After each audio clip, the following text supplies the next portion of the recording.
Just waiting for Gina. I just texted her, and probably that is that Gina yet? No. Oh, there, no. Yeah, there she is. Hello, Vice Mayor. Yeah. And Tracy, you're taking care of all of the recording and we're already YouTube. Yeah, so I'm going to go ahead and I'm going to hit the record button. I'm going to go off camera and I'm going to hit the record button. You are live. I should record to the cloud. Good question. I'm going off camera. There it is, Trace. You've got it. Okay. Yep. And according. Okay. And I'm going to, well, there's no one here, but I'm supposed to, I'll make an announcement about the closed captions both now and there is at 7. Okay, and it is 6 o'clock, and I did see there's one other person besides the excuse me, closed captioning. So with that, I'm excited to call the meeting of the Lafayette City Council to order on this August the 8th at 6 p.m. And by a visual roll call, I will announce that all members of the council are present, and we will move to agenda item. Actually, Tracy, before we adopt the agenda, do you want to do the, and we'll do it here and then we'll do it again after we come out of closed session. So I just wanted to let attendees know that at tonight's meeting, the captions are available, and to turn on or off the captions, please click on the closed captions live transcript button in the toolbar at the bottom of your Zoom window. The button may say CC. If you don't see the menu bar, just move your mouse slightly and the bar should reappear on your screen. These controls are only available to the attendees who joined the Zoom call, not available on YouTube. Although I do see that the closed captions are on in YouTube. That's it. Oh, good. So we'll have them potentially in both places. Thank you. So now we'll move on to agenda item number 3, which is adoption of the agenda. Do I have a motion to adopt the agenda, or does anybody want to? Yes, so moved. Councilmember Candell. Second. And a second by Councilmember Dawson. So I will call the roll call vote. Councilmember Candell. Aye. Councilmember Dawson. Aye. Councilmember Kwok. Aye. And Vice Mayor Anduri. Aye. And I'm an aye, so we have unanimously approved or adopted the agenda. So moving on to item number 4, this is an opportunity for members of the public to speak to the council on items that are related to the closed session item. You'll have an opportunity to speak to items not on the agenda at 7 p.m. when we come back for our public meeting. I'm looking at Mala to make sure that. Mayor, I think we, out of a courtesy, we had 2 public comments. We had when we have a closed session. So we had item 4, which is public comment on items not on the agenda. And then right before we get to closed session, you can ask if anyone has comments on any of the closed session items. But then again, people can also make public comment at 7 o'clock should they prefer. Okay. So what Mala just said. So are there many members of the public who would like to speak to an item that is not on the agenda? We're on agenda item number 4. And Tracy, I don't see any hands up or raised. No hands are raised, Mayor. Or Joanne, thank you. And then we will move on to agenda item number 5, which will be the council going out of this meeting and into closed session. And are there any members of the public who would like to speak to an item that is on closed session before we excuse ourselves? Please use the raised hand feature at the bottom of your screen if you'd like to speak. Okay, and again, I don't see any hands raised. So we will now adjourn to closed session, and we will be back close to 7 o'clock for our open session meeting. See you all in a moment.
Okay, it looks like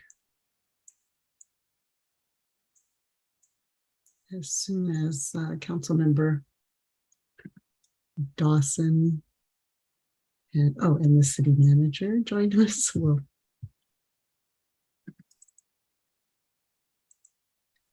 I see Councilmember Dawson in the green room coming over. Okay. So I will announce that we have returned from closed session, and City Attorney Subramanian, do we have anything to report out? Mayor, there's no reportable action, but we will continue all three closed session items A, B, and C to the end of the meeting. And I would also request that we pull item 8C from the consent calendar and hear that also after the closed session items at the end of the meeting. Okay, thank you. And Mayor Geringer, I'd just like to make the announcement about the closed session. Yes, thank you. I mean, about the closed caption. Yeah. Okay, so for attendees, tonight's meeting captions are available. To turn on or off the captions, please click on the closed caption live transcript button, which should be at the bottom of the toolbar of your Zoom window, and that button may say CC. If you don't see that menu bar, move your mouse slightly and the bar should reappear on your screen.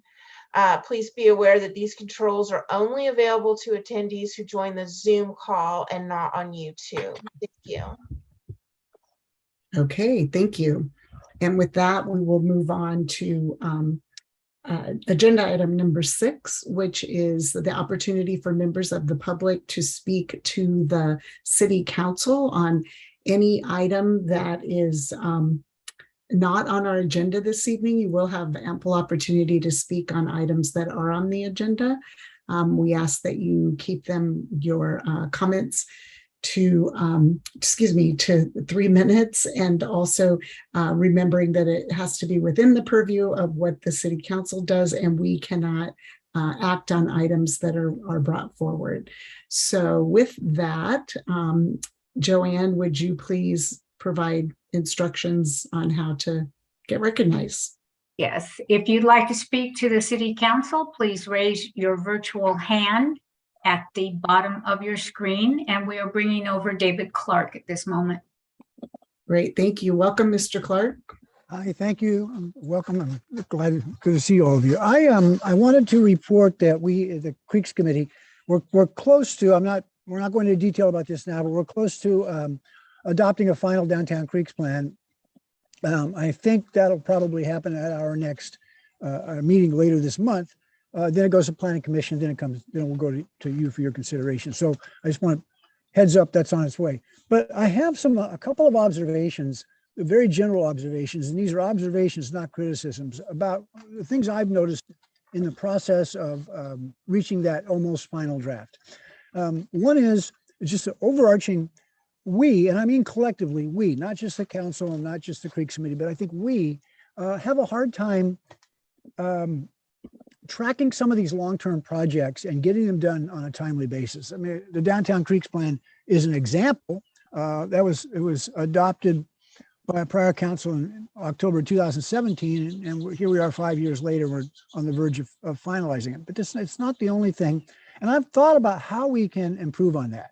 And I thought maybe we can assign a staff person to track not just that, but other types of things. Well, if the staff's buried, it doesn't do any good to put something on a list that's going to be at the bottom of a drawer and possibly get ignored anyway. I understand that. Maybe it could be a committee responsibility or a commission responsibility, and perhaps there could be a mandatory report out about all items that have been on, at the annual report to the City Council, all items that have been were on last year's list and are still on this year's list, and some way to maybe dispose of those. Or maybe, and this might be the best answer, maybe it could be a permanent agenda item on the legislative subcommittee, because it's not just housekeeping. It's not just things like the Downtown Creeks Plan. There are benefits to this as well. One is a lot of these laws, or a number of the laws that the state has passed that impact us, sunset. And we ought to be keeping track, in my opinion, of those sunset dates to make sure that if the act actually does get sunset and we have something codified in our municipal code that reflected those provisions that no longer apply, we can change our code. Or if they get renewed, we know we can't change. So I'm just tossing these ideas out. I don't have a particular answer, but I think that we probably could do a better job of tracking things like that. We're going to have easements, for example. We've got a couple of 50-year easements that are in the process. We need to track those too. Anyway, thank you. Thank you. Any questions for the speaker? No. Okay. Thank you, Mr. Clark. Next speaker is Elliot Hudson. He's coming over now. Following Elliot Hudson is Allison Hill.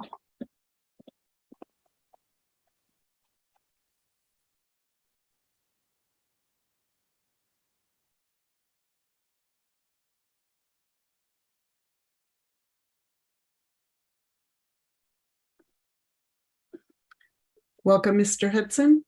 Good evening, Mayor Geringer and members of the City Council. The new mission statement this council unanimously adopted directs proactively making Lafayette a town of semi-rural ambiance. Thank you. The necessity of significantly and urgently revising Lafayette's development standards to achieve that goal has become manifest. For both housing developments needed to meet the RHNA numbers and for ADUs, under recent changes to state law, Lafayette's review process for housing design is limited to requiring objective, quantifiable written development standards, conditions, and policies. Right now, none of the objective standards for ADUs or for RHNA development address the mission statement's mandate to promote Lafayette's semi-rural character. Not one single word in any of them. As a result, that character is being diminished, irreversibly diminished in the foreseeable future of Lafayette by project after project that by architectural design are modern, cubist, Walnut Creek, but nothing at all to do with semi-rural ambience. I call upon this council to establish an urgent task force to fix that problem. It should, of course, include members of the Design Review Commission. It might include a member of the Planning Commission, but this is really an architectural design issue. It should include community representatives who have fought to preserve Lafayette's character. I would be more than happy to serve on such a task force, and I hope I do not seem immodest in requesting to do so. It means doing something new, something California cities have not done before because they have never been faced with this challenge before, but it is doable. It takes creativity and imagination and thinking outside what has been done in the past. It does require being willing to adopt standards that diverge from current architectural fads. It does require challenging developers to do something outside their current norm. But most importantly, it does require something from this council. It does require this council to lead the way in telling the staff, commissions, and committees of Lafayette that the mission statement means something. It means exactly what it says. It describes the town Lafayette residents want their town to be, and it directs staff, commissions, and committees to proactively make Lafayette that town. In the end, it really means just living up to what you have already directed. We need that task force, and we need it now. Thank you. Thank you. Any questions for the speaker? Okay, no, thank you. Thank you, Mr. Hudson. Thank you. Allison Hill is being promoted now.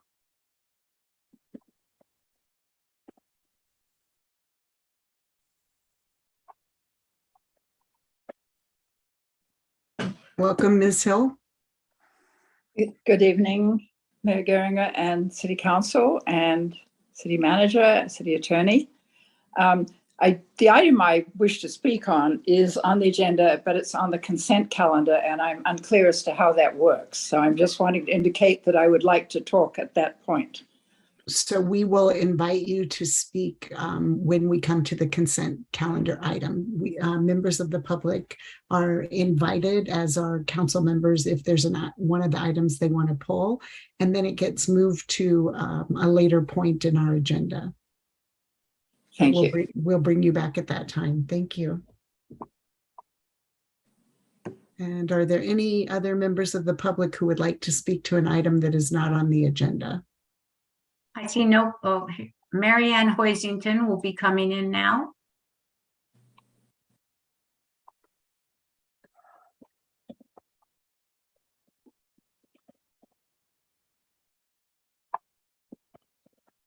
I just would like to say that I agree so heartedly with what Mr. Hudson has said.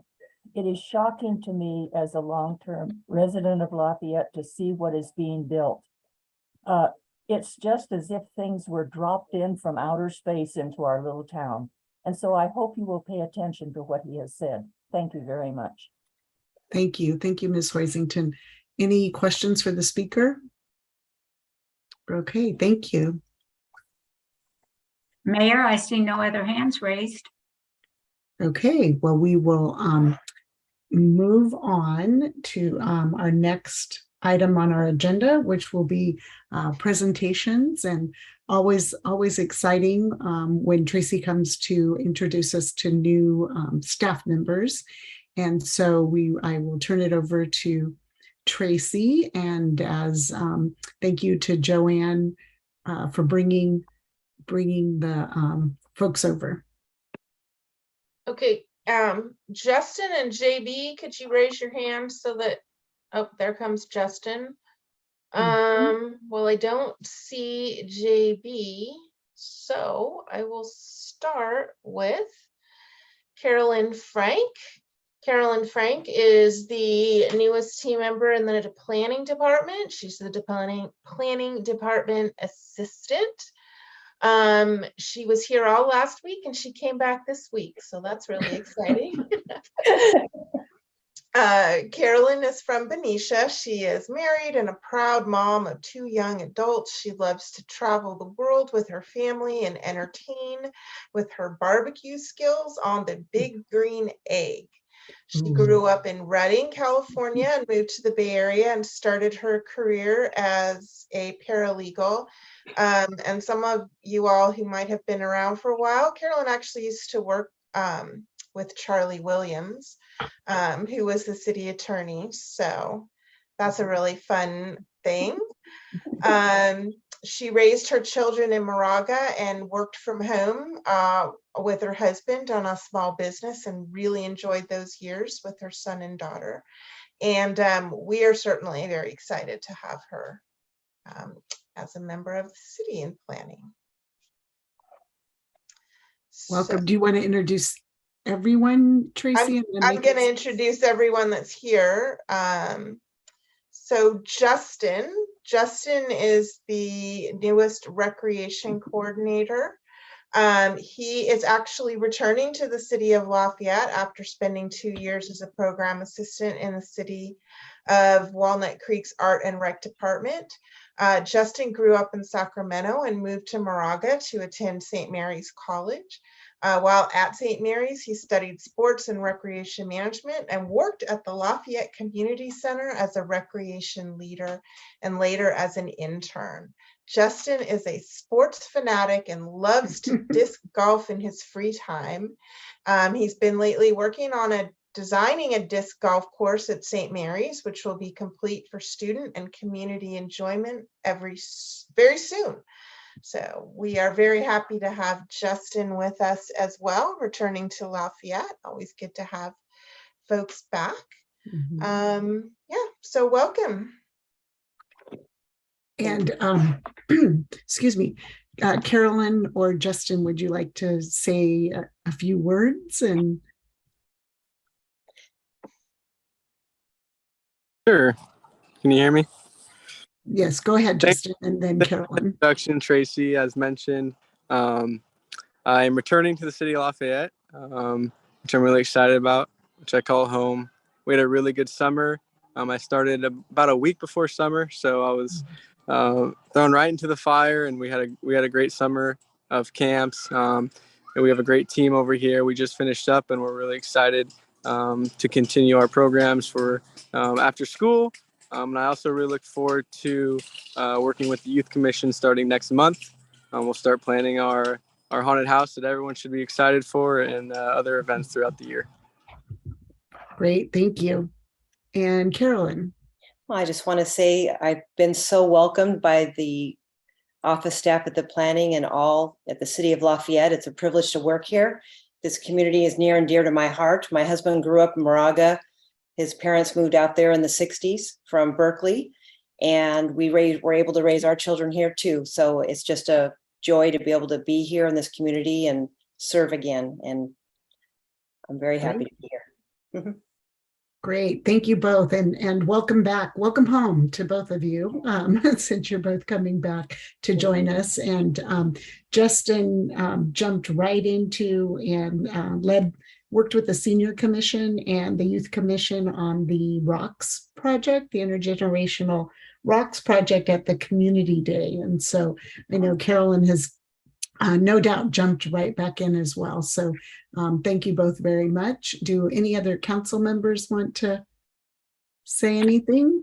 Welcome on board. Good to We have saw you. the applause and the gas hands, and we're very excited. And I know that the your colleagues are also very excited to welcome you. So, and I'm sure that Tracy, we can have JB come back, but he's probably out, working on some. Maybe he's working on a noise complaint. I don't know. Something in code enforcement. So we will all look forward to recognizing him as well. So thank you all. Thank you. Nice to meet And you. now back to your Thank evening. you. Thank you. Okay, and now we will come to the consent calendar. I should say, as Carolyn, as you guys are going back, that the big green egg, we're big fans at our house. And so the barbecuing with the egg. We're coming to the consent calendar. I am going to, on behalf of Allison Hill, I'm going to ask that we pull item 8D. Well, actually, I'll 8D, because I know we did get a letter from Allison related to the rain garden project. And are there any other items that council members would like to pull? Any others items that members of the public would like to have discussed later?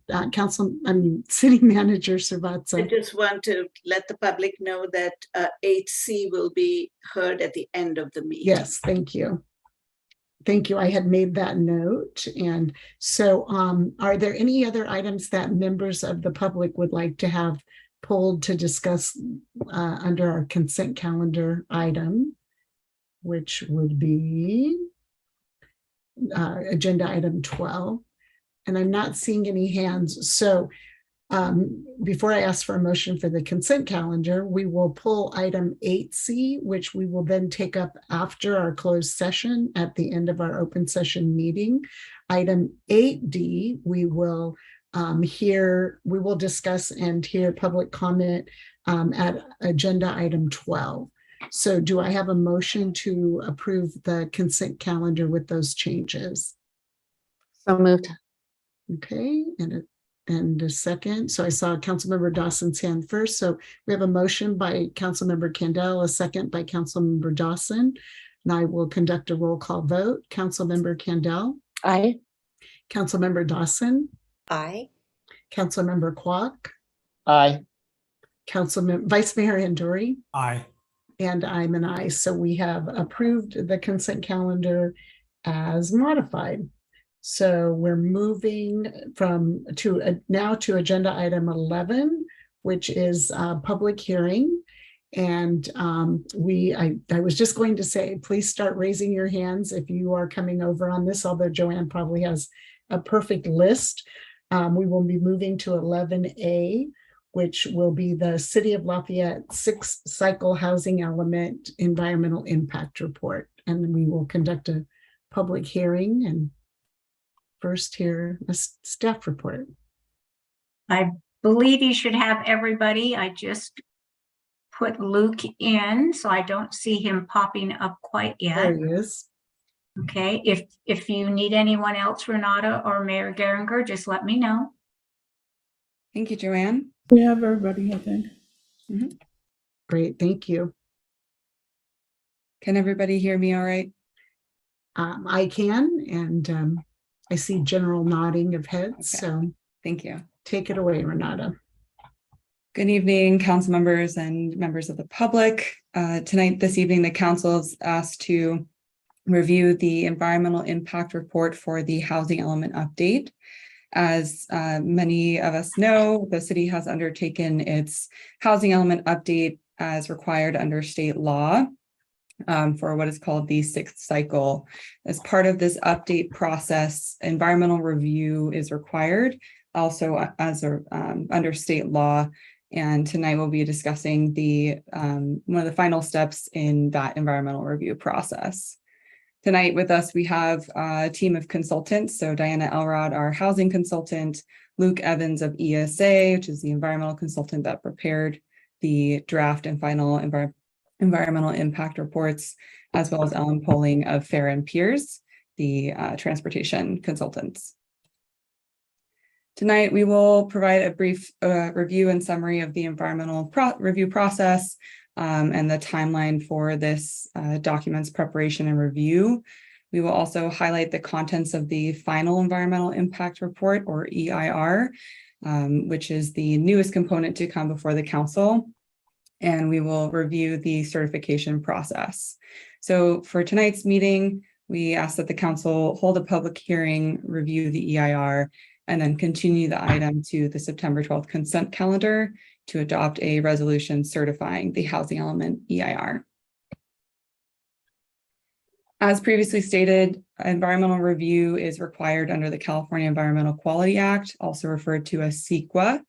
So this is an in-depth analysis that assesses a variety of environmental impacts that might come as part of this housing plan document that's been developed by the General Plan Advisory Committee, Planning Commission, and City Council.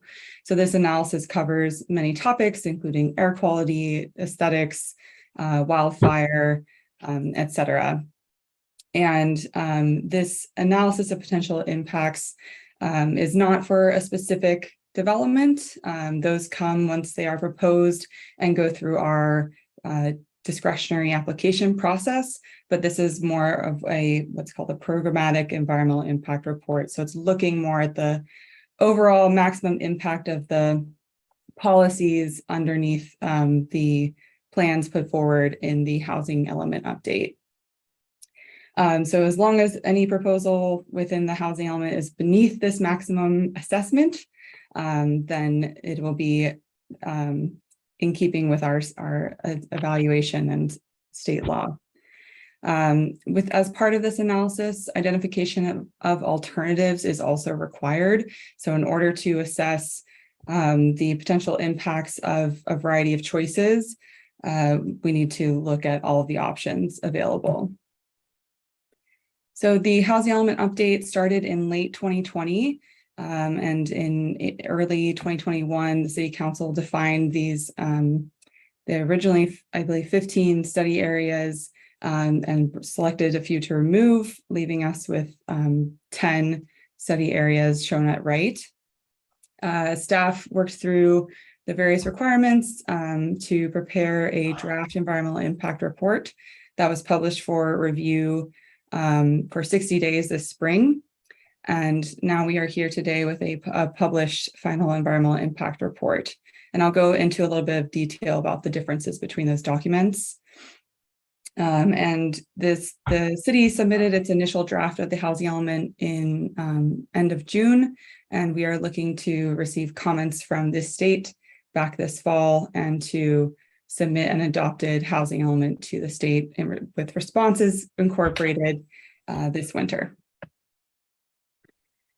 As mentioned, the environmental consultant team and staff prepared a draft environmental impact report. So this is the document that has the full detailed analysis of these potential impacts in that variety of topic areas, as well as puts forward measures to mitigate the impacts and analyzes those alternatives I spoke to earlier. So at right is an example of one of these alternatives. This is referred to as the transit priority area alternative. So this is the alternative in which we, if we were to prioritize exclusively reducing vehicle miles traveled, this would be the priority area for development. This does not mean this is an evaluation alternative that was evaluated, but it is not a concrete plan that will be enacted, as there were no opportunity sites in the Deer Hill corridor selected as part of the sites inventory in the housing element update. So that's just an example of the kinds of considerations that have to go into this environmental review. So the draft environmental impact report was brought to a joint meeting of the Council, Planning Commission, and GPAC earlier this year. And it was circulated to the public for 60 days, which statutorily is only required to review for 45 days. We also held 2 public hearings instead of just the one as required under state law. And we received 29 comments in total. So in response to those comments, the final environmental impact report was prepared. So within the final impact report, it's kind of a partner to the draft environmental impact report in that it is responding to comments received on the draft document. And in addition to individual responses, there are also master responses to address comments that were received from multiple individuals. There is a list of revisions made to the document, as well as the formal mitigation monitoring and reporting program, or MMRP, as well as appendices that provide additional information on the comments or responses to comments. So again, the city submitted its initial draft of the housing element to HCD. However, before we submit that final version to the state for certification, we need to, at the city level, certify the environmental impact report. So as we discussed over the past few months, part of the proposed plan in the housing element is to plan for development at the BART parking lots. So as part of the environmental impact report for the housing element, development, plan development for new zoning standards at BART is evaluated and incorporated as part of this environmental assessment. So as prior to adopting new standards for the BART parking lot, this EIR will also need to be certified. The Planning Commission reviewed the final environmental impact report at their meeting last week and recommended the City Council certify the document. So what does it take to certify the document? Well, the council must find that there is sufficient environmental analysis under CEQA. So tonight, we recommend that the council hold a public hearing, review the EIR, which includes asking any questions of staff or consultants, and continue the item to the September 12th consent calendar. With that, I will conclude my presentation. Thank you. Madam Mayor, Getting on my could windows. I recommend that we promote Ashley Takushi to the panel as a panelist? She's on the Fair and Pures team. Just okay. Thank you. And Ashley's coming over now. Thank you. So I'm going to look at Mala, but before I open the public comment and the public hearing, are there any questions of staff from any of my colleagues? Councilmember Kendall? Yeah, a couple things. Are we going to get reports from anybody else, or is that the sum total of the reports? Like, is Luke going to have a report, or we're done? Okay, that was it. Got it. And so if we want to ask questions and process-wise, are we going to ask a lot of questions now and then go to public hearing, or are we going to do, because sometimes we don't do that. Sometimes we go to the public hearing first and then go. So I think I was looking at like any kind of questions ahead of the public hearing, not maybe all of our detailed discussion type questions, just any clarifying before we hear from the public. Well, okay, then I do have a couple. Okay. All right. One is just on what you just said about the this process and the EIR and the BART lot. And so we're supposed to wait till we submit our final to HCD, which is great. But what if HCD comes back and tells us we can't use the BART lots? How does that impact this EIR, or how does this impact this EIR? So going back to the introduction of the EIR, remember it's creating that envelope, a maximum envelope.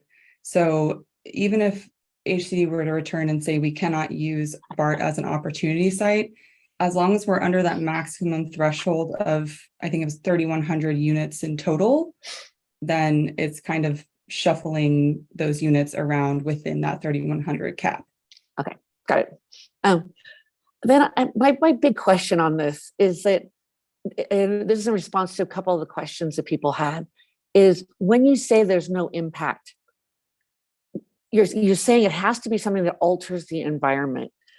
Like you say that the aesthetics is if we did upzone all downtown and got big, it would adversely affect our aesthetics. But hiring more police or having 1,000 more kids in our schools aren't an impact. Can you explain your reasoning behind that? That's probably a question for me. So when it comes to issues like that, for instance, with police, fire, et cetera, schools, what we're looking at, the question under CEQA is whether or not there would be physical changes to the environment created by the construction of more schools, for instance, the construction of more facilities. The question is directed specifically toward environmental impacts of facilities, not necessarily of adding more children or adding more police officers, et cetera. So, of course, the problem with that is that at this point, we don't know if this growth is actually going to happen, if we're actually going to need to construct new schools or hire more police officers. And if that growth did happen and we did have to do those things, we don't know where those facilities would be, what kind of upgrades or expansions would be required to make those happen. So we really can't speculate on the environmental effect at this time. So what would happen, of course, is if, for instance, if let's say determine we need a new school or we need to expand an existing school, when those plans came up, they would have to be reviewed and they would have to be subject to CEQA environmental review. And at that time, they would determine what kind of impacts there would be. But at this point, we really have no way of doing that. Does that answer your question? Okay, yeah. Okay. All right, and I'll keep my other ones. Okay, and then another process question. If we don't like that something is slated as a no impact, are we allowed to change that if a vote of council comes through that would support it? So, Mala. That's just asking. Yeah, that's probably an attorney question. I haven't had that happen before, but doesn't mean it couldn't. I haven't either, Luke, but I would follow up with my colleague, Sarah, who was our CEQA attorney who reviewed the documents. So to the extent that comes out of the discussion tonight, we can, we have another meeting before the council's taking action. We can address that. There could be an opportunity to modify the findings if that were to happen. Okay. So I'm not seeing any other hands raised by my colleagues. So I will now open the public hearing on the environmental impact report for the housing element. And Joanne, can you provide instructions to members of our public on how to come in and address us? Yes, if anyone in the public would like to speak to the city council on this item, please raise your virtual hand. The icon is at the bottom of your screen. I see no hands raised, Mayor, at this time.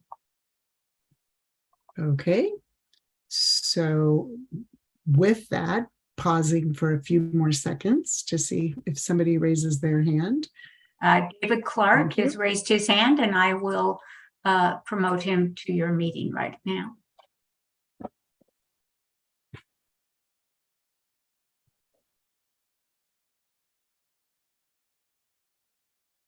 Welcome back, Mr. Clark.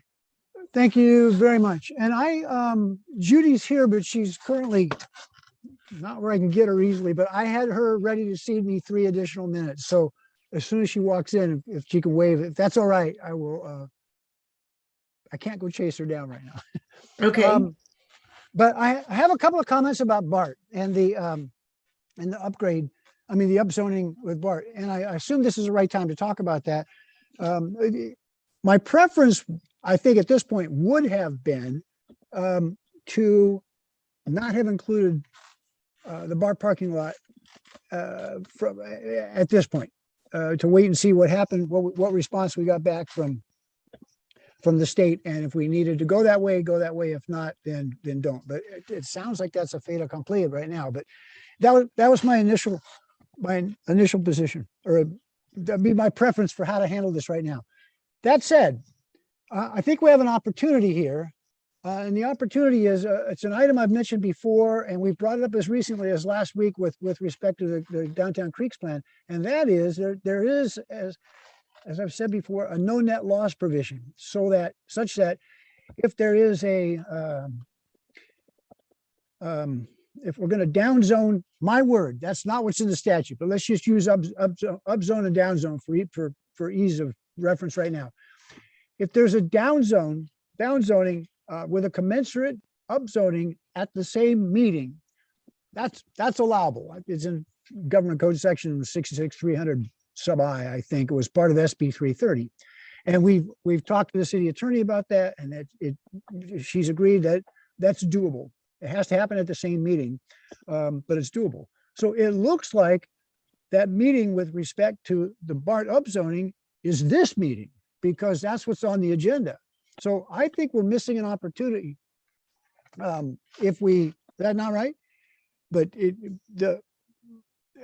I think we're missing an opportunity if we don't correlate a down zoning, if you will, with that upzoning to take advantage of the provision that's in the state statute. I'm familiar with this from the Creeks Committee point of view. There may be other applications, but from a Creeks Committee point of view, that down zoning would occur when, or if we tried to apply a creek setback to an unimproved channel within the city of Lafayette. And the reason that happens is because the current statute, what's currently in the Lafayette Municipal Code, is the allowance of a creek setback for an unimproved channel. And that was in existence prior to 2018 when the law changed, which is why we can still refer to that. So what we cannot do is do what's in the Downtown Creeks plan and try to extend that creek setback to an improved channel. That is deemed to be a down zone.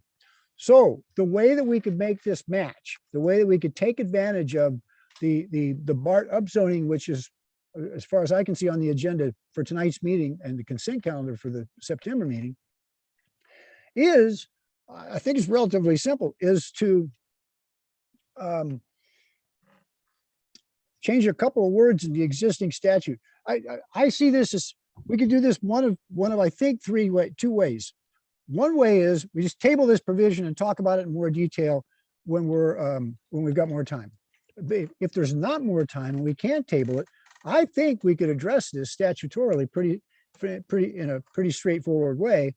And I think we could do it by changing 2 words in the current in the current municipal code, unimproved channel. If we change those 2 to water course, that's effectively a down zoning.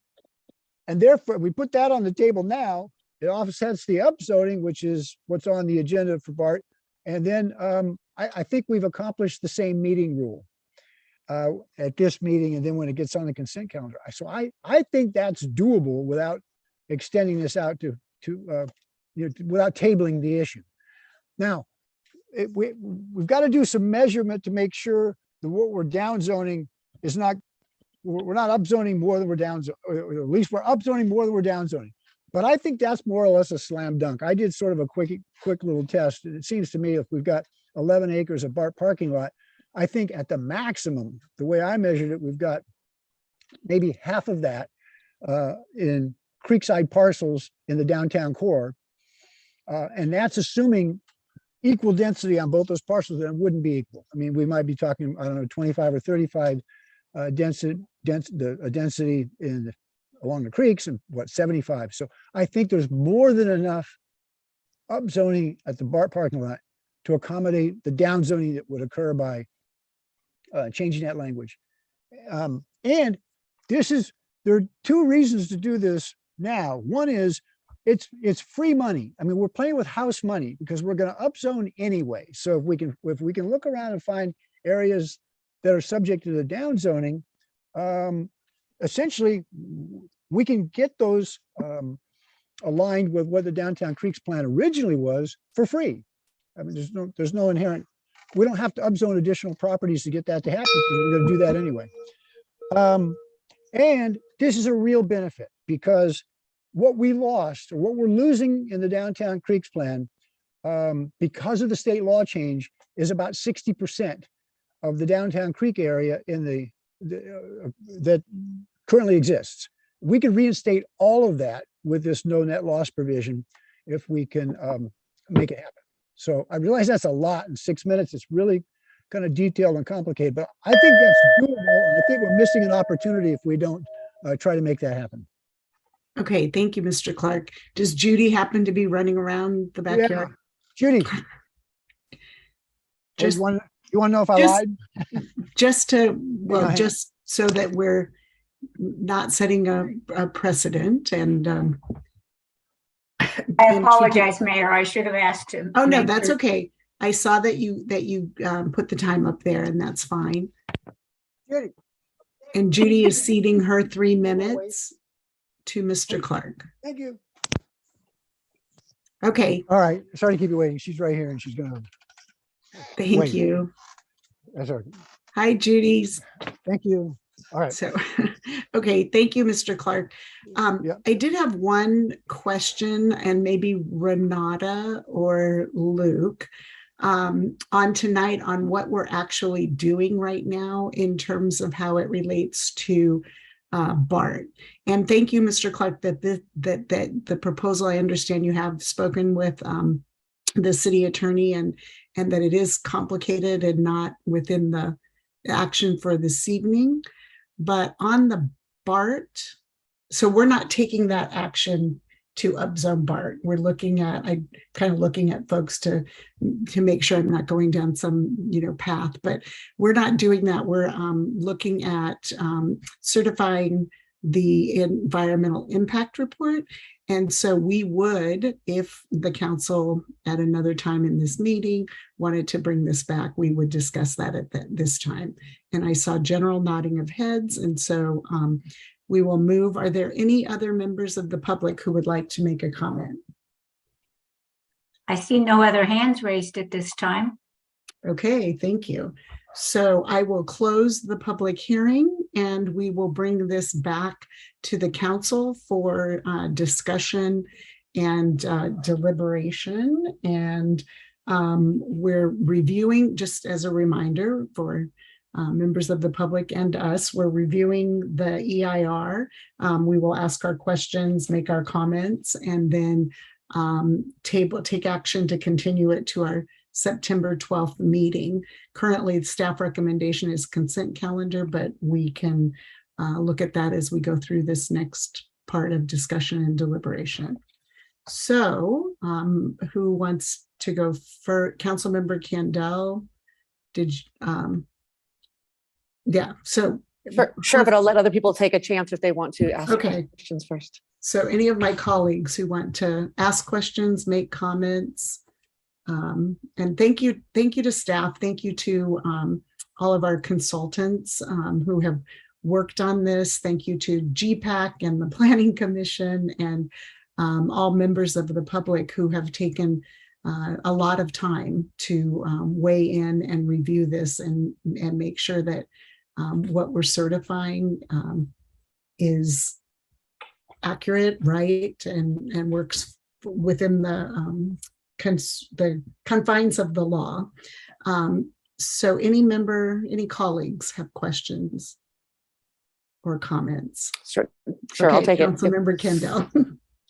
So my questions were almost always with the traffic study and evacuation routes. And I loved the report in Appendix A. I did have some questions because we've kind of been down this path a little bit before, and I wanted to get some clarity. And one of them was about the evacuation of the schools. And if they're here, this came up in another EIR report. And in this EIR, did we ask County Connection if they can do the evacuation? Is that something that they are ready to actually perform for us? Yes, hi there, Ellen Poling with Fair and Peers. We did the evacuation assessment required by AB 747 when housing elements are updated. And we did make assumptions based on discussions with County Connection and assumptions in consultation with city staff and emergency response folks that, let's see, I'll actually have to revisit what we assumed, but the idea that all students would be evacuated in personal vehicles was not the assumption that was made. Let's see.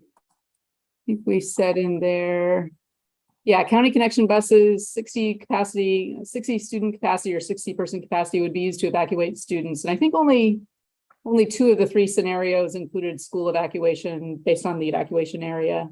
And the scenarios presume that there's time for emergency responders to dispatch buses and drivers to the school sites.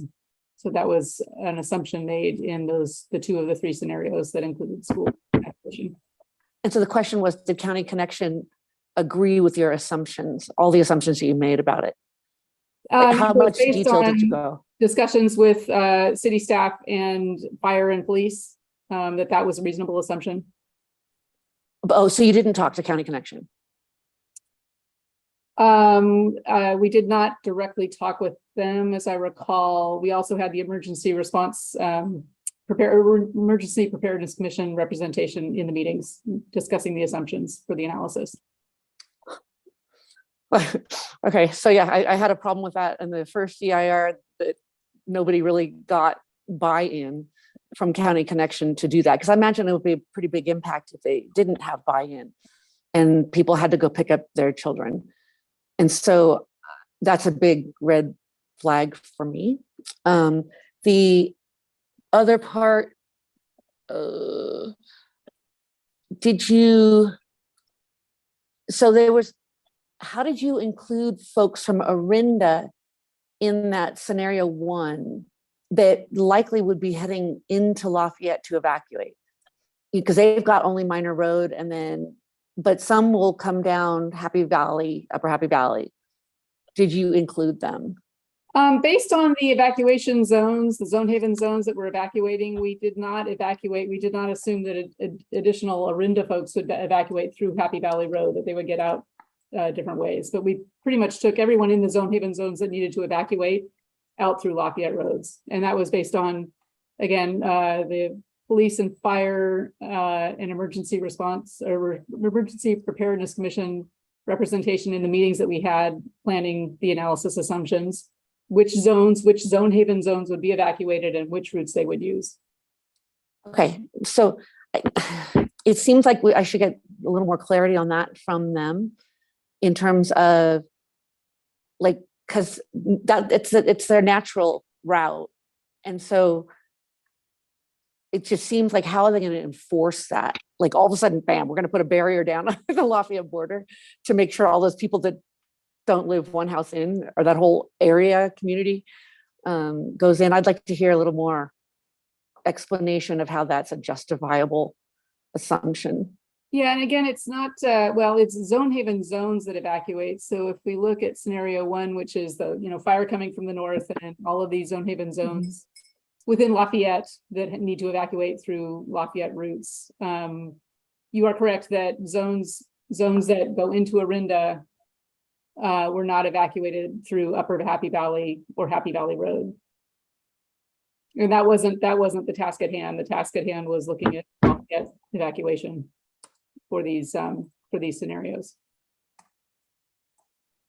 In the case of, I should say, in the case of, I think it's the second scenario, there were some northern Moraga zones that could have been evacuated through Moraga Road through Lafayette, but when we really looked carefully at it, it didn't make sense for those folks to use Moraga Road because there were faster ways to get away from the danger. Right. So in fact, actually, I think we evacuated those northern Moraga zones through Moraga Road, but the Campo Lindo High School, the idea, you have to kind of use logic and common sense when you're doing these analyses. And if students are going to gather and you're trying to get them out on buses, in cars and buses, would you send them right through Moraga Road where a whole bunch of other people are evacuating, or would you send them out some other way, i.e. through Orinda, away from the fire? And so for Campo Lindo High School in scenario 2, that's what we assumed. Okay. Sorry, a couple more things unless somebody wants to come in. I just had one clarification or question related to that. So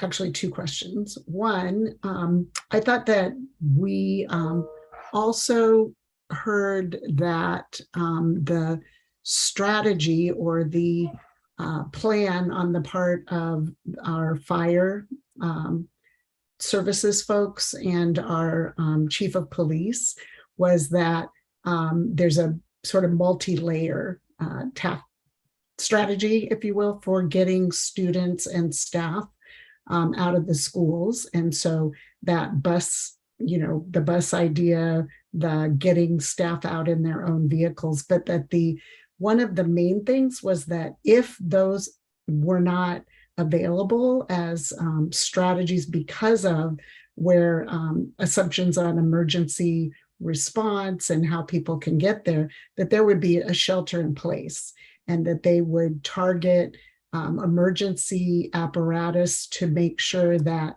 those school sites were protected. And so I guess I'm curious that it doesn't really show up that way in here. It talks about how people will evacuate and get away from there, but that other layer of sheltering in place and protecting the school site and the facilities would be one of the strategies as well. And that so I'm just curious how that was in there. And then can you tell us who were the folks who were in the planning meetings with Fair and Peers for how the voices at the table on how this was developed and how the scenarios were developed? And you've touched on it, but if you could be more specific about who was there. Yeah, let me start with the second question first. I'll have to look up the names. The police chief, the fire chief, city staff, planning staff, Greg Wolf, Luke with ESA, and the chair of the Emergency Preparedness Commission were all in the meetings. And again, and the reason was that, and this gets to the first question, the shelter in place versus how do you get people out from the schools? The fact is there are infinite number of scenarios, emergency scenarios, where the fire is, how quickly the fire advances, all of those things. And that's what the emergency responders are charged with planning for. This assessment is charged with taking 3, in this case, sample scenarios, the most likely ones in the consensus of the folks that were assembled, and testing what the amount of time it would take to evacuate to the freeway to get out of town. And so in the case of the school evacuations, we chose to assume that they would try to get away out of the schools and not shelter in place, because that would add more vehicles to the road. Granted, they'd be buses for the students. In the judgment of the group, that was what they wanted to test. They didn't want to test a scenario where it was shelter in place. Okay. We wanted to, let's say, what if we try to get them out? We think we can get buses. We hope that there would be enough time to get the buses to the site and get them out, because the alternative would be, if it was so fast advancing, most likely you would have to shelter in place and you wouldn't have time to get individual cars to the site and get all of these kids out and students and staff out in cars. So we had to make choices about assumptions. That was just a fact of the task. And so that was the decision of shelter in place versus getting them out on buses. Yeah. Okay, thank you. Okay. Go back to Councilmember Kendall. Sorry. No, The fault locations, I remember looking at reports where there's actually 3 parallel faults going through Lafayette, and I was surprised to see the 2, and we got those through when it was that old Let Us study from the BART people, and they showed 3, and so I'm questioning that we're missing 1. Yeah, I think we just got that from the source that was available to us, and we didn't end up testing any earthquake scenarios. So we can certainly pull in better information if there's better information available on the fault zones. Right, and I don't know if it's absolutely necessary to do this, but the three that are coming through are linked, and so if one goes, the other 2 go, and that's why BART put in massive retrofits, a bunch of years ago. So maybe that wasn't maybe that is something we want to look into. I know I am bringing this up late. It probably doesn't really matter, but I'd like to get the reporting at least correct, maybe. I can forward that lettuce. What was the source you mentioned for the updated map? We weren't the lettuce LETTIS study, and I will I'll send that off to Naru to get to you. Great. Yeah. And then my biggest problem in this evacuation is the designation that this is less than significant. And I make that claim because I think the method of using the average of all these delay times is a faulty method, because those people in the lower Happy Valley Glen, their evacuation time tripled. It went from 5.52 to 1.44, and that is, they're waiting in their driveways for more than an hour. And I think that was probably the worst in terms of time. And I don't know how I can, as my little CEQA hat on, say that that's an accurate assessment of being less than significant. I think the model of using an average is not right. We should be taking the worst one and saying, is that acceptable, right? And if that is significant and unavoidable. So why is an average being used is my question. Well, to start with, this AB 747 required evacuation time evaluation is just that, and I will ask for Luke and Mala perhaps to chime in. It's a fairly new requirement. It's just being rolled out as housing elements are being updated.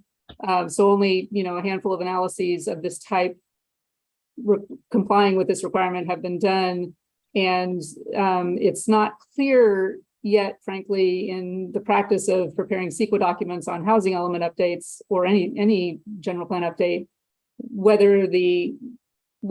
how the evaluation of evacuation time without the housing element update and with the housing element update should be incorporated into the CEQA impact analysis, whether it's in the transportation section or the hazards section of the EIR. What we're charged with is simply doing an informational evaluation of what would be the evacuation time under the proposed housing element. And so the comparative of without and with was provided for information. As you can see, it wasn't included in the draft EIR. I think a response to this question was provided in the final EIR, but there really are no standard metrics or adopted methodology, frankly, recommended by the state or the Office of Planning and Research for what should constitute a significant impact of a project on evacuation time. So I think I'll leave it there and see if Luke or City Attorney has anything to add.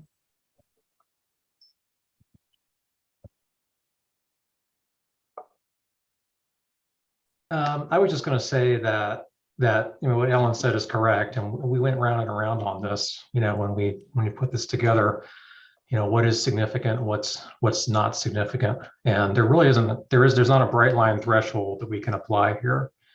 It's not like air quality or noise, or, something, or even traffic in the old days when we used to look at level of service. Generally speaking, obviously, if you're going to add more cars, you're going to result in more delay. I mean, I think that's an obvious understanding that anybody would have. The CEQA threshold, however, relates to impairment, and would the project actively interfere with or make it evacuation impossible, or effectively impair it to the point where it couldn't occur. And is that you said it's not really that developed. Where do you point for that? I'm just looking at the CEQA guidelines, the checklist questions. The question. See, I read those and I interpret them very differently. Yeah, well, I'll just read it just so everybody can hear it. Let's see. Would the project substantially impair an adopted emergency response plan or emergency evacuation plan? I know the question here is, what does impair mean? I know that's what everybody's thinking. What does impair mean? And is it one car? Is it 1 minute? Is it an hour? Is it half an hour? And is delay impairment? There's nothing in the housing element update, and I'm talking from a straight CEQA perspective.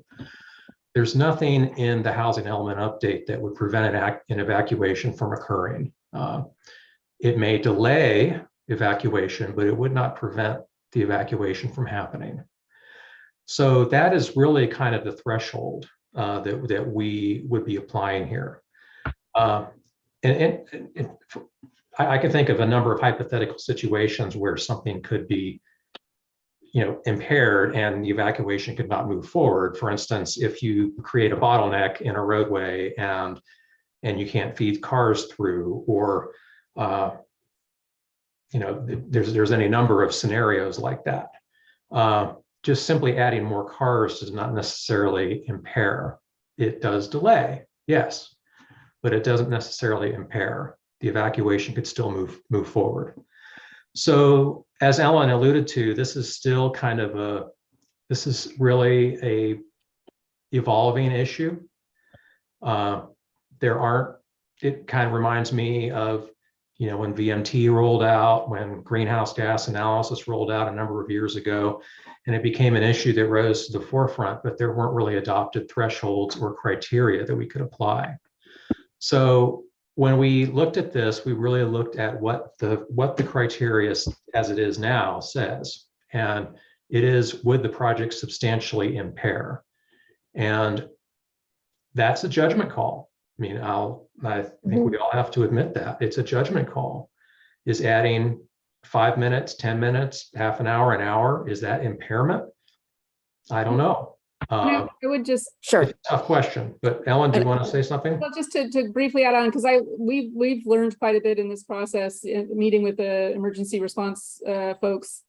They have emergency response plans, and they know a lot about how to respond to real-time information and real-time evolving emergencies.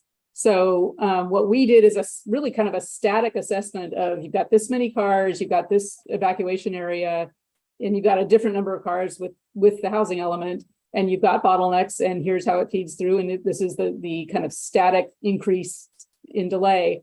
What the emergency response folks do is deal in real time in dynamics, and can make responses, can adjust their response to the evacuation information that goes out to maximize or optimize the evacuation. Not to gloss over that there could be an increased overall evacuation time, but there's just such a infinite number of ways these things can play out, and they have a lot of tools in their toolbox to adjust the emergency response plan and the evacuation plan to exactly what's happening. So I just wanted to point out that that's really the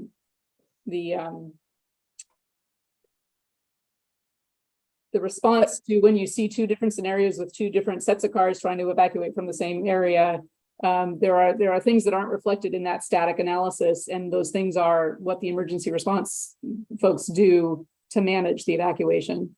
I know, but we have to base this on the science and the math, and the numbers came out that people, because of our distributed network with a whole bunch of new housing at BART is an hour more delay in that neighborhood. They have a single ingress and egress and a very high fire hazard severity zone. So when we want to apply, is that significant? If this were in some place that wasn't a very high fire hazard severity zone, yeah, maybe it wouldn't be quite as important, but it is. That means the chance of having a major fire there is huge. And so to me, that is a significant impairment to those because of our housing element. And I guess I don't know how you can justify it any other way as a professional. So that's my interpretation of that. Yeah, I take your point, and what I was trying to articulate earlier is just that what's not reflected in that analysis is any kind of dynamic response that the fire department would take. We had a fire, and 24 came to a standstill. Everybody was on Pleasant Hill Road in lockdown. So we have real evidence that our evacuation routes are good, but wow. And that was on a Sunday. That wasn't even in traffic, and people couldn't get out. So we've got empirical data that would show that these are probably optimistic to me, if you really want to go back and look what happened at that. And a lot of good things happened. So. Well, Al, if I can just add one more thing, and Ellen, you can probably confirm this. I mean, I hesitate to use the term worst case scenario, but I mean, these scenarios that were evaluated were pretty extreme. I mean, an example where we're going to flip a switch and all of a sudden everybody north of the freeway has to evacuate all at once. I think using the discussion that Ellen said, that's really unlikely to happen. I mean, it's usually going to happen in waves and zones. It could happen, but so the analysis you saw there was really worst case, and it was very blunt. So that's another thing to consider as you make your deliberations. So what's the problem with saying that it's significant and unavoidable? There's really not a problem with that. Okay. It's, typically we're trying to figure out ways to make things less than significant. And it probably can be mitigated. I mean, this is one that probably could be mitigated, right? But it isn't right now. There isn't a mitigation for this right now. Well, we did have recommendations for things that could be put into new emergency response plans, like signal timing plans that are ready to go at a moment's notice that, propagate the flows that you need. And those are pretty easily programmed into signal timing boxes and some other things. But, those weren't able to be tested to kind of prove that you could reduce the change in delay to zero. And other than zero, we don't have a threshold other than one that the city would propose for assessing whether you want to say this is a significant impact. If 1 extra minute of delay with the housing element is significant, then that would be pretty hard to demonstrate. I'm kind of looking at the old loss grades. I know we don't use them anymore, but I think it was like a minute or two, like changed the level into significant, right? It changed your grade, and some of those were down to just a minute or two. And so that's, to me, what used to be considered a significant impact for comparison. Like we could use that as something to hang our hat on why we think this isn't significant, right? You mean like level of service D to E, or 5 seconds of delay, right? I mean, we used to have, we have had numeric quantitative thresholds for intersection level of service, which is a capacity congestion measure. Right. Right. Like Luke has said, we really don't want to have anything to point to as precedent for how much more time to evacuate in an imaginary scenario that's, as Luke said, pretty worst case, evacuating the whole north of town instantaneously. We don't have any basis for a threshold of significance for that. And to council members, point about the level of service, my understanding is that we can't use that anymore. No. And I mean, reading the whole environmental report, and so the law doesn't allow it. Oh, no, Um, totally. I was saying as a comparison, a delay that was significant was minutes, Right, but right? And so how we incorporate that into, what, I don't think we need to. Yeah. We have a delay of an hour, right? yeah. So anyways. Okay, I can be done. Are there other questions, comments? I'm looking back at so what we're, as we said at the beginning, what we're being asked to do is to review and then vote to continue it to the next, to the September 12th meeting and to adopt a resolution at that time. Are there, back to Councilmember Candel's question before we went to the public hearing, are there ways to change certain pieces of it, or is it the will of the council to have more information come back? Councilmember Candel asked the question about testing one of the assumptions in the evacuation report and talking to County Connection and verifying that piece of it. Are there other things that we would like to come back, or are we ready to accept? And I would like to change the 4.17-1 and make that significant and unavoidable impact.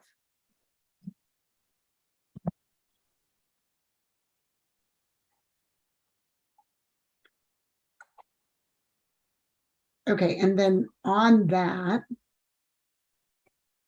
I'm just making a note here.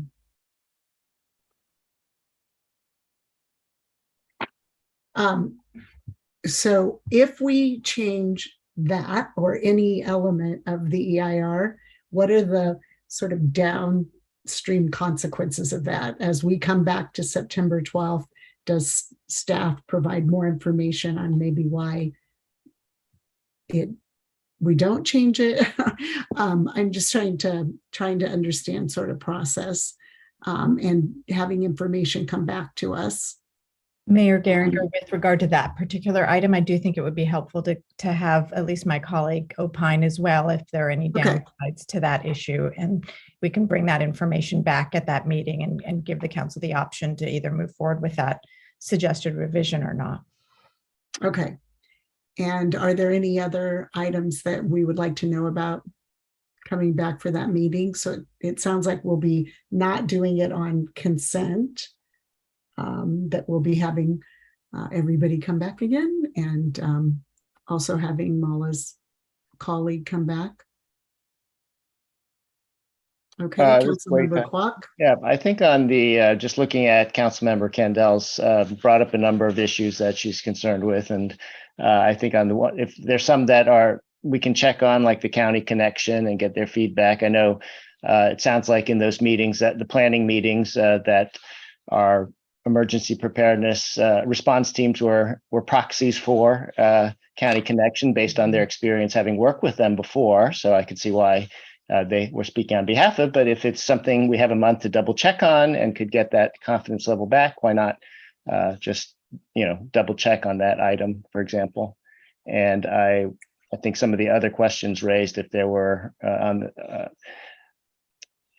ways to check on that before the next meeting, then we could just clarify if we could put to rest some of these issues and satisfy ourselves and the public. That probably makes sense. Okay, thank you. Councilmember Dawson. I just want to reiterate, I want to thank you, Councilmember Candel, for bringing those points up, because they are very valid when you think about that gradation of significant and less than, and prioritizing that then on the flip side with our emergency preparedness group, so that our constituents are more confident in the plans we have, they're putting together. So County Connections, I do remember that coming up because we were concerned that it would take time to gather the buses, and there was some loose ends there that it sounds like we need to wrap up. So would appreciate that. I second Councilmember Candel's and Councilmember Kwok's thoughts on that. So would appreciate that discussion to put it to bed. Okay. Vice Mayor Anduri. And I'll just note that because of my travel and because of the Granicus being down, I'm not prepared to comment. So I will commit within the next 3 weeks to reach out to staff first, and then we can see if we need to have a discussion with consultants on any questions I may have. I apologize for that, but I just got back in town. Yeah, no, there's a lot of, yes, Councilmember Quat. Thank you. I just want to add one more comment on the last request, which was to change to significant and unavoidable. And that one, I think it's obviously that term means something to ESA and to the it's beyond. It's a term that applies to many cities in the way you write your reports. And I think you've selected your terms, and if it's insignificant and so forth, it's benchmark against other cities, right? So I would also, just in the body of the precedence of the terminology that's being used, I would be sensitive to having 5 members just vote one way or another of what we think it means. I think we have to weigh what it means in a historic, in a context. This is a very important issue on evacuation. I live near the neighborhood where Councilmember Candell mentioned, but without going into detail on this particular call and all the ways you could mitigate for it, I do think that it's something on that particular item. I think we should understand the precedent of what that term means before we would just vote on it. I would not feel comfortable just voting on it, for example, without further context. If I can add something along those lines, thanks for bringing that up, Councilmember Kwok. Much of the rationale we used to make that determination was based on a very recent appeals court case that came down in February in Placer County that looked at this question specifically. And in that case, the EIR was upheld because it did exactly what we did here. It analyzed evacuation times, both with the project and without the project, came up with a delta, the difference, and ultimately determined that it was not significant. Yes, it would. The decision was obviously it was going to increase evacuation times, but they determined that it was not significant. And in that court case, the court found that there was sufficient evidence in the record to make that to make that stick. And so, since as CEQA consultants, we like to look at EIRs that work, that are upheld. It's one thing to look at an EIR that fails and say, oh, look what they did wrong. We like to look at what worked and what passed legal muster, and that's why we structured this the way we did.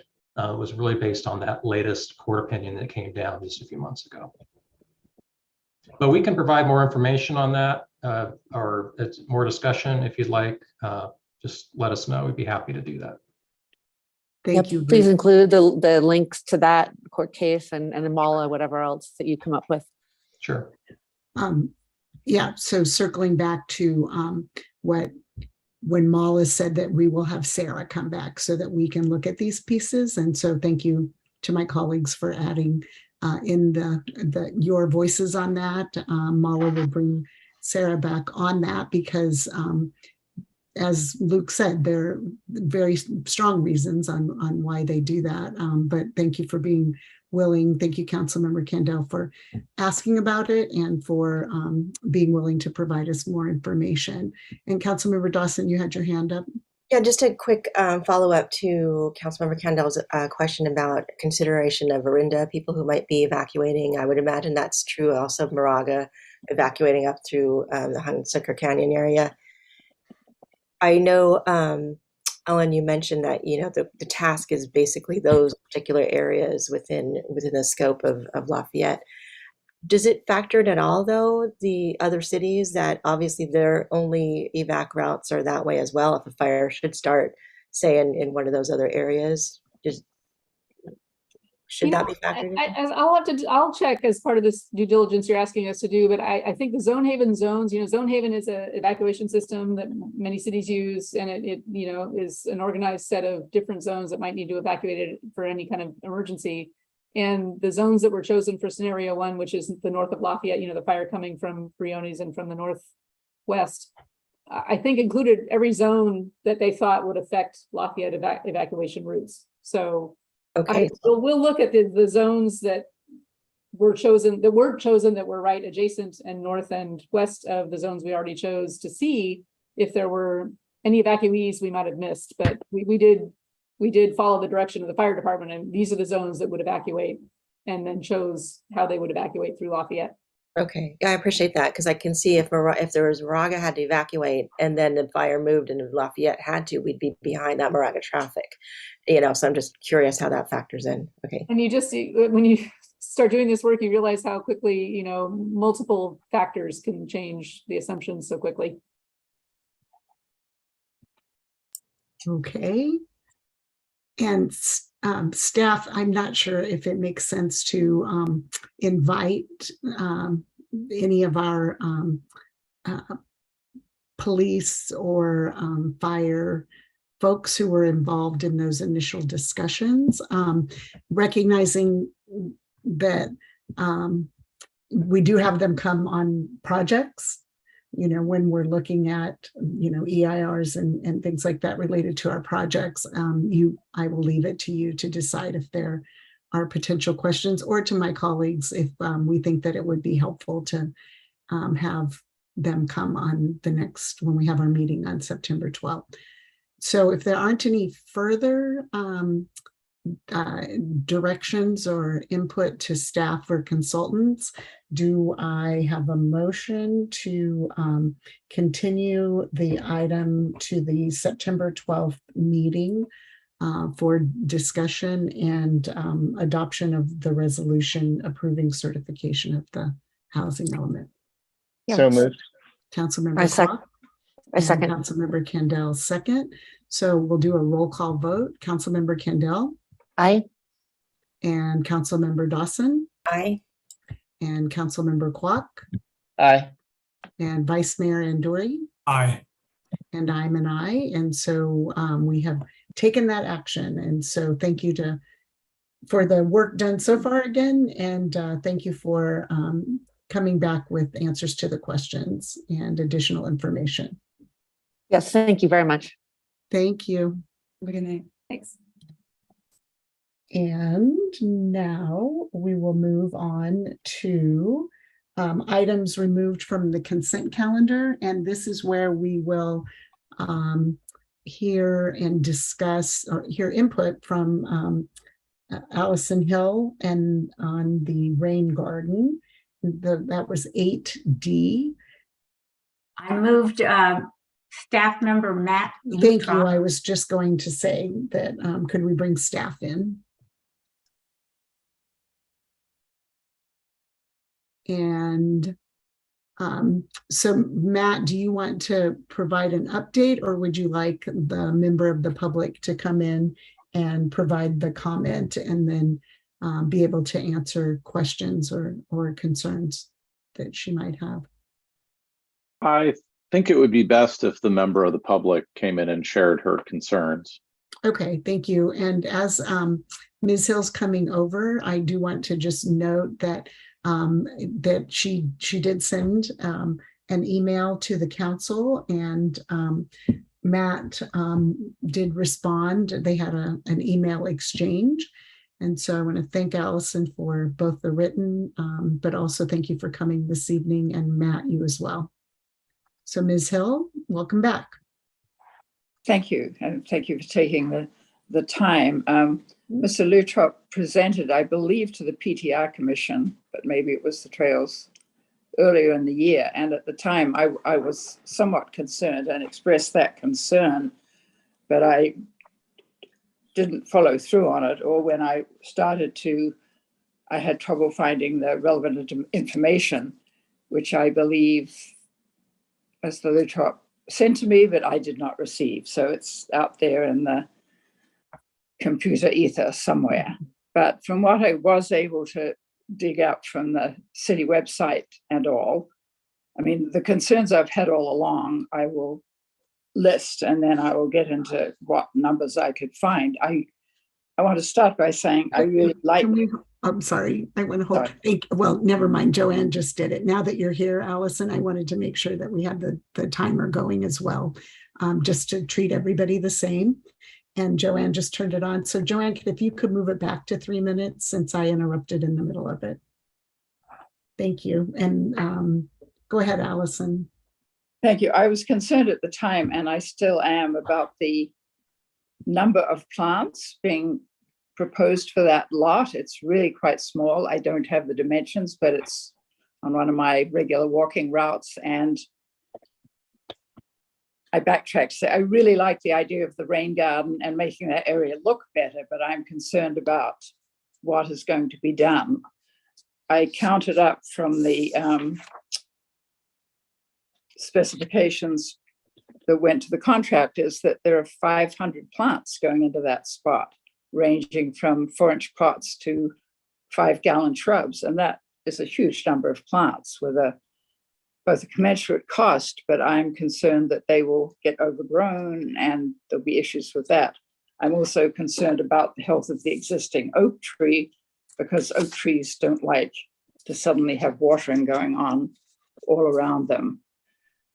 And then I'm concerned about the amount of water that may be used in this drought situation. In addition to it being a small area for that many plants, there's a considerable amount of hardscape, so it's not that the plants will cover the entire area. And I know there was an authorized landscape person planning this, but from my considerable but not professional experience with native plants and native gardening, it just seems like too much. And I just wanted to have that looked at again. Great, thank you. Are there any questions for the speaker? Vice Mayor Anduri? Yeah, Ms. Hill, did you receive Matt's email to you this morning? Yes, I did. Okay, thank you. So that didn't satisfy your concerns? Well, what I had been trying to do was he made a presentation to I believe the PTR Commission back in the early summer. And I was trying to get hold of that or some more details, and found that very hard to find on the city records, probably my lack, but I really couldn't find too much information. But I did find the specs, which listed the number of plants, which I found rather amazing. And I'm just concerned about which plants, although I don't know which plants, but how many and how they will be treated. Okay, Vice Mayor Anduri, are you done? Yes. Okay, and Councilmember Dawson? I just want to say, Allison and I had a conversation earlier today, and I followed up with a few questions to you, Matt, and I appreciate your answers to that. I did not have a chance to share those with Allison, so I don't know if you want to, or I can just kind of review those answers. We were specifically, Allison and I were talking about that. For process, I think that if staff could provide that information, that would be good. And that we're sort of how to, I'm going to look to Mala, how to manage through this. We can provide other members of the public with the opportunity to ask their questions about this item, and then have Matt respond. And what our normal procedure would be then to Ms. Hill, have you go back into the green room, the attendees section, and we will have Matt answer those questions after, and then have our discussion. So I think we'll follow our normal procedure. Are there any other questions from council members of the speaker, who now is back over in the attendee room? Thank you very much again, Allison, for bringing this forward, and Matt for responding. Can you, for us and for the members of the public and Ms. Hill, answer the questions that were raised? Yeah, so the first question that Allison just mentioned is the number of plants. And I don't know if they're quite 500, but there are a lot of plants. And that was one of my original concerns with the planting in previous iterations. So the landscape architect reduced them. One thing that we should probably point out is that a lot of these plants are tiny plants. So things like California poppies. We have, oh heck, where'd it go? 50 of those. But many of you have seen California poppies, and they're tiny little plants. They don't get very big. We have 115 red fescues, which is a kind of little tough type grass. So it may seem like a lot of plants, but when you're looking at the scale of the plants, I'm not sure it's as daunting. It's not like we're planting 500 trees or, coffee berry bushes that are going to get enormous. That said, the site is fairly heavily vegetated. There's not a ton of open space or space where there won't ultimately be plantings. I know we've had debate about that in the 26 years I've been here. If you look at a big chunk of the plantings in the downtown, it's very dense. But if you go look at the plantings for the islands that are over by the reservoir, those have a lot more, I think they call it negative space, where there aren't plants, there's just mulch. So I think the planting scheme for the rain garden is denser. Arguably, we could ask the contractor to reduce that. That's certainly something we could do. As far as how this could affect the oak trees that are on site, most of the oak trees, actually, can I share my screen? That might make this a little easier. Please. Okay.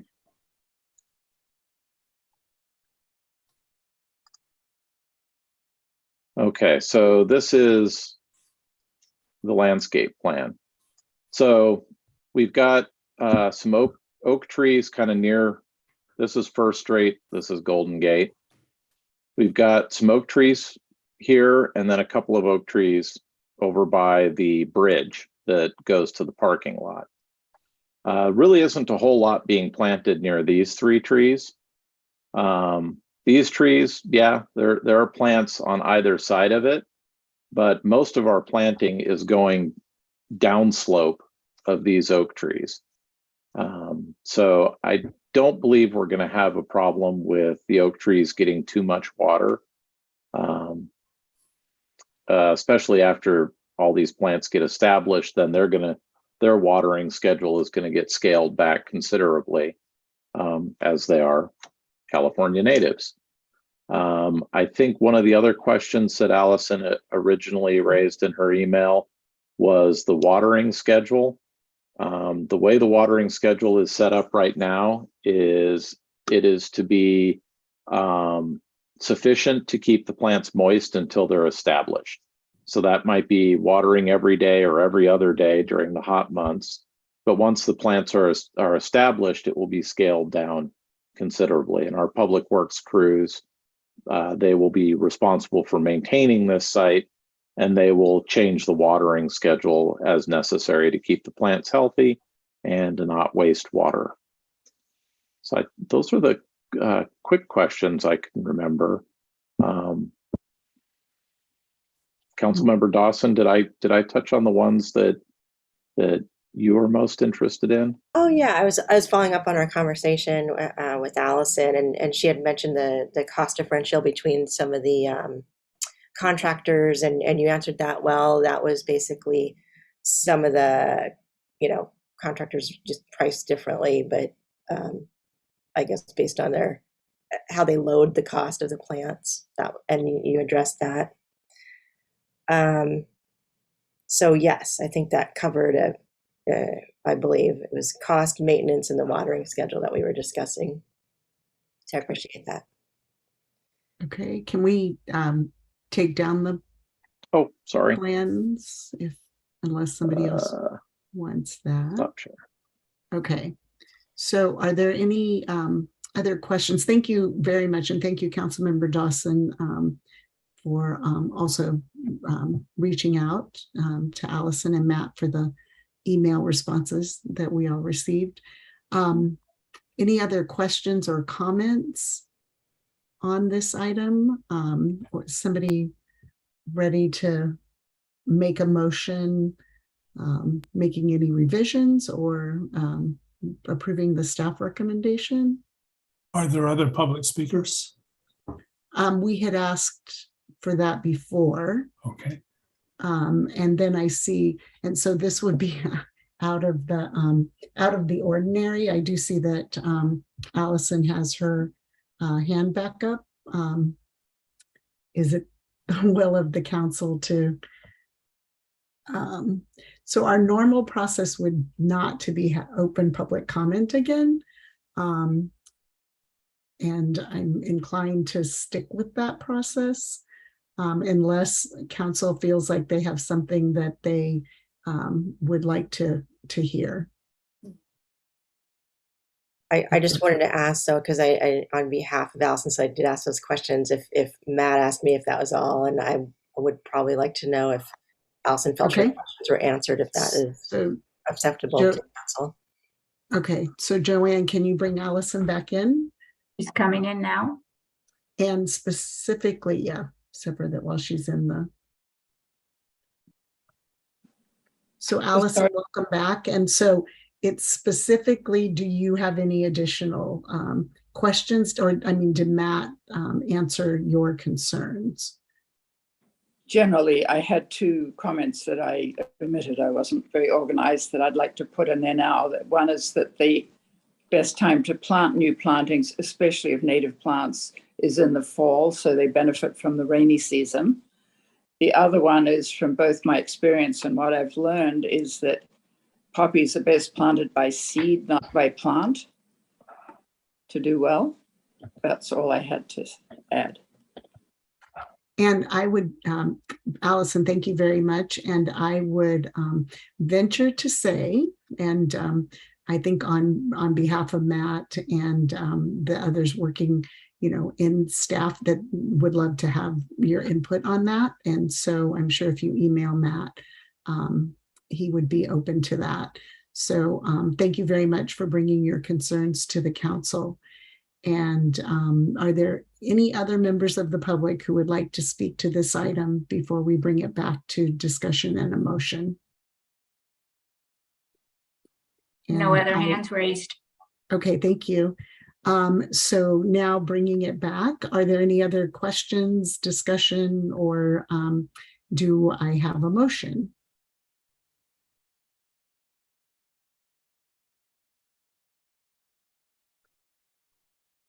And Vice Mayor Andori? Yeah, I move the staff recommendation. Okay, and do we have a second? Second. Okay, thank you. So we have a motion by Vice Mayor Andori and a second by Councilmember Dawson, and we will conduct a roll call vote. Councilmember Kendall? Aye. Councilmember Dawson? Aye. Councilmember Kwok? Aye. Vice Mayor Andori? Aye. And I'm an aye. And I do want to again thank everyone. And I also want to say that I am excited that the rain garden is going to be moving forward, and that we actually approved the project that has been, on the list. And I know David Clark and others from the Creeks Committee will be very excited that this is moving forward, and that staff will and designers will be sensitive to our oak trees and, to the capacity of that space, and sensitive to watering and during this time of drought once we get things going. So thank you all very much. Thanks, Matt. Thank you. And now we will move to council and commission reports. And so are there any members of the council who would like to update us on items that, things that you have been attending, or any items that you would like to request that we bring back for consideration at a future meeting. Vice Mayor Andori? Yeah, I would just ask that you all mark your calendars for the night at the library, which will be October 15th. Okay, thank you. And then while we're marking calendars and others are deciding whether they're raising their hands, on September 2nd at 7 p.m., there will be, working with the Diaz family, we will have a dedication ceremony for the memorial plaque that the City Council approved previously. And it will be a dedication ceremony near Plaza Park and at 7 p.m. on the 2nd. And so there'll be more information to follow. I know there are also some other celebration of life and other commemorations that the Diaz family has, but this one is very much directly related to the city. I do want to remind all of us and all of our residents who are either here in the Zoom or will view this on YouTube that school starts tomorrow. So it seems like just yesterday that they got out. I'm assured by superintendents and others that the vacation is the same amount of time. But school's starting tomorrow, and I want to thank the new school superintendent, Dr. Stevens, for sending out the email, and Mike Moran for taking time out of his vacation to provide a very detailed update about the projects that have happened as a result of the Safe Routes to School work that we've been working on over the last couple of years. And all those projects bring with them some changes, improved safety, but some changes to how we get to and from where we're going around the schools. So this year, even more than previous years, I want to encourage everyone to be safe and to be aware of those projects and our kids, and slow down, put your phone down, and get rid of any other distractions that you might have, and just focus on keeping our kids and teachers and everyone safe. And with that, sounding very much like kind of like a mom there, but with that, are there any other council member reports or items for future agenda items? And I'm seeing shaking of heads. So, and so then moving on to the city manager's update. I have no updates today, Mayor. Thank you. And now we will move on to agenda item 13C. And I would like to ask the council on behalf of the Contra Costa County Meds Coalition and April Rivero, who lost a son to an overdose several years ago, and out of that tragedy has spent a great deal of her time raising awareness and trying to make sure that everyone's aware of discarding your unused prescriptions in the right way, and making sure that our public safety, our law enforcement, and our firefighters and others have Narcan to be able to respond to someone who is experiencing an overdose, and basically going out and with other family members, other families who have lost members of their family to an overdose, making sure that they're raising awareness, doing education programs in the schools. And unfortunately, and I don't have a full list, but it is longer than we would like, of members right here in our community, neighbors and families who have had this particular tragedy happen in their homes. And so with that, I would like to ask that we adopt this resolution proclaiming and joining others throughout the county and throughout the nation in declaring August 31st International Opioid Awareness Day, and recognizing and lifting up our our neighbors and remembering their loved ones. And so if I could have a motion or additional comment, actually, before a motion, I can go to public comment. And so if there are any members of the public who would like to speak to this item, Joanne will work her magic and bring you over. I see no hands raised at this time, Mayor. Okay, thank you. So now may I have a motion to approve the proclamation? So moved. Thank you. And a Second. second. And Councilmember, so moved a motion by Councilmember Kendall and a second by Councilmember Kwok, and I will conduct the roll call vote. Councilmember Kendall. Aye. Councilmember Dawson. Aye. Councilmember Kwok. Aye. Vice Mayor Anduri. Aye. And I'm an aye. And so the motion has been approved unanimously. Thank you all. And we have no written communications other than that which we receive on a regular basis from our, that would have been related to any items from the public. And so we will adjourn our open session meeting to go into closed session. We will come back after closed session to report out on any action that we have taken.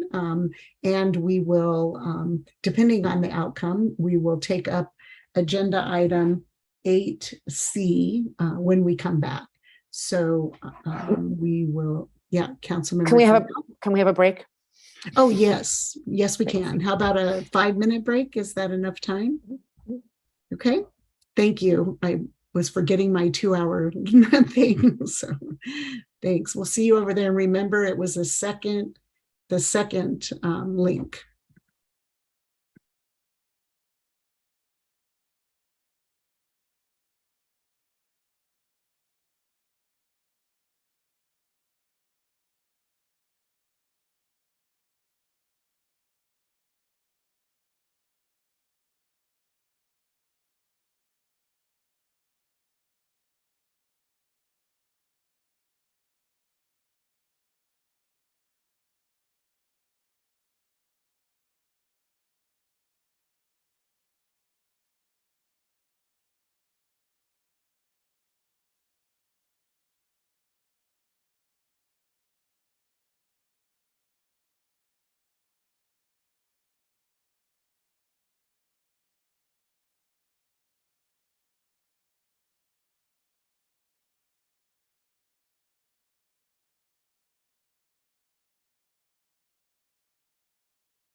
The mayor's coming over now.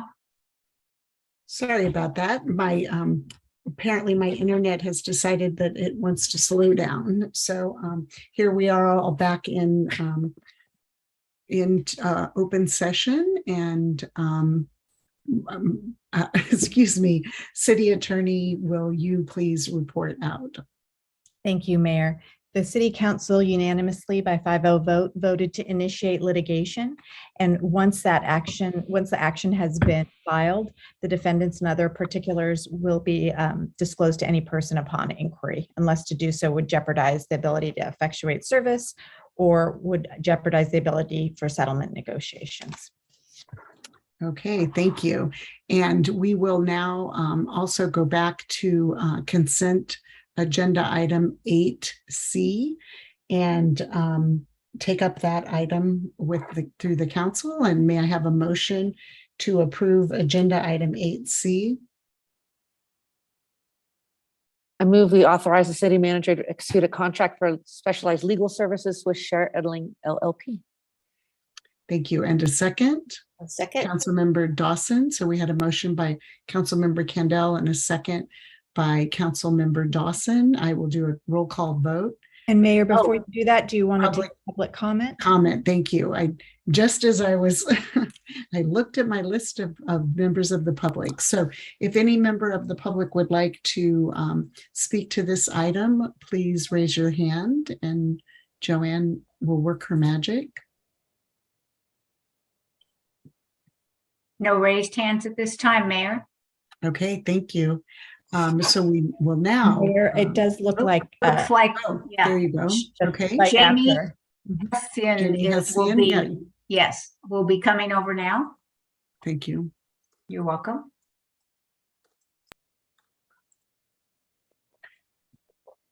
Welcome, Ms. Hessian, and this is on item 8C.